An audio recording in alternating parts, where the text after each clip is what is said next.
All right, Mr. Davis. So we're both men of color, and I want to ask you this because this is one of the most pivotal, important points of this interview. Because I love what you do, and I thank you for giving me the opportunity. How do we celebrate ourselves and teach that black men are dope, and that these black boys will know that no matter what they go through, they're going to be turned into dope individuals? I mean, you have to say it every day. You have to say it to them every day. One is give them that platform that we talk about, right? Give them that platform to express themselves, whether it's right or wrong, right? But they have to hear it. They don't hear it enough. How often do they hear it? Right? You know what? That's a good question, because let's dialogue. I'm a nigga, he a nigga, she a nigga, we some niggas, don't you want to be a nigga too? That was put in my mind way back in the day. I can't tell you exactly what they hear except for I want money, I want to get high, I want to have sex. But nobody's really telling these young black boys, these young African American boys, these young boys of color, period. We're not telling them that they are dope, we're giving them rhetoric. Let me ask you a question, educated to educated. What the fuck is a minority? It is we go back to this, right? It was something that was created, right, back in the day to, how can I say this, right? It was something that was created back in the day, right? Obviously someone of Caucasian descent, right, said that you are one individual, you are another individual, and you are another individual. And we're going to give it this title, right? And this is going to separate us from them. You're talking about the famous German scientist in 1946 who came up with the racial rainbow. Okay. But let's look at it a different way. Because when we say minority, they say we're the minority and they're the majority. You think it's about numbers. But actually it's not. When you look at, all right, let me ask you just a simple question. Would you sell a 3-year-old, 4-year-old, 12-year-old cigarettes? No. Why? Because one is I just don't believe in smoking. Okay. Right? That's, all right. That's good. You know, and that is because, you know, you just the anything that you inhale, you damage the lungs over time. So we talk about health, right? Okay. So that would be one of my reasons. Which is a good reason, which means it's damaging health-wise. Absolutely. That could be psychological or physical. Continue. All right. If I'm giving them giving these drugs at these young ages, I'm actually breaking their minds down at a young age. Okay, mental. Right? Okay. How does it allow them to process when they get older? So they're already broken down. Okay, so let's still go into the law of it. If you sell cigarettes to a child, it's called distribution to a minor. Okay. So, what is a minority? A minority is a population of children.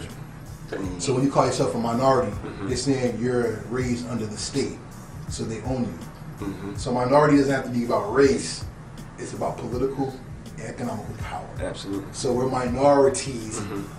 My fingers up, y'all. We're minorities because people take care of us, and that's the frame of thinking.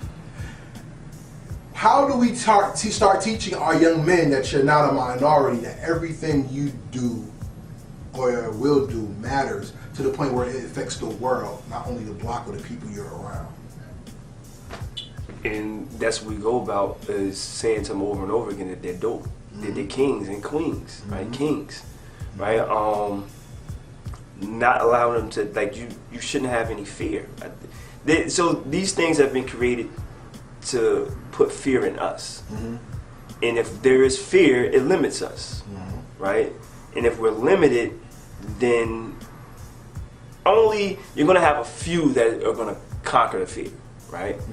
Right? Not everyone's going to conquer the fear, because you're going to keep them in that what? We go back to that particular box. Right. And so when you look at it, you have to be able to speak, and they have to be able to hear you, and you have to do it over and over again, so that way that this builds confidence. We go back to that word again, right? This builds confidence, and once the children or any individual has confidence, it will allow them to grow and become successful, whatever they choose to do. So how would you change the school system to teach these young men what is a man and how to excel in manhood, not only education. One is, okay, first thing, let's start off by being a king, right? And what does that mean? That we need to get back to the sense of what family is. I think that we don't understand that. I think those things have been diminished, right? What a king is to a queen, what a queen is to a king, right? And what the children are to both individuals, and how we should be able to build amongst each other, right?